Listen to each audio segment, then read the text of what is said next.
Dnes mám pre vás nielen recept na bratislavské rožky, ale aj malý príbeh o tom, ako cestovali so mnou na Rivieru.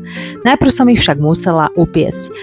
Mám jeden dobrý recept, ktorý používam už roky a výborne funguje a myslím si, že je to aj vlastne jeden z tých úplne najpôvodnejších receptov. Napiekla som doma klasiku, makové aj orechové a rozhodla som sa, že ich zoberiem so sebou do Francúzska, do mesta Nice a predstavím ich tam jednému šéfkuchárovi, ku ktorému chodívame na obed do jeho rotisserie. Volá sa Norbert a radi si u neho nakupujeme jedlo, pretože má všetko po domácky navarené, ale aj napečené. Má tam veľmi milých zamestnancov, s ktorými často debatujem o pečení aj o varení. A toto už je Norbert.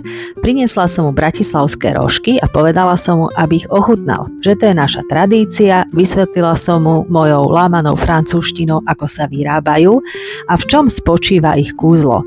Norbert odborným spôsobom degustoval. Hneď rozpoznal, že v jedných je trošku citrónovej kôrky a v druhých škorica. Veľmi mu chutili a zaujal ho spôsob prípravy cesta, ktoré je vlastne kysnuté, ale nemusí kysnúť. No a keďže som rožkov priniesla naozaj dosť, tak bolo na ochutnanie aj pre Norbertových zamestnancov. Teším sa, že bratislavské rožky zožali úspech aj vo Francúzsku a ak si prosíte môj recept, stačí napísať do komentu slovo rožky a ja vám ho pošlem. Nech vám s nami chutí.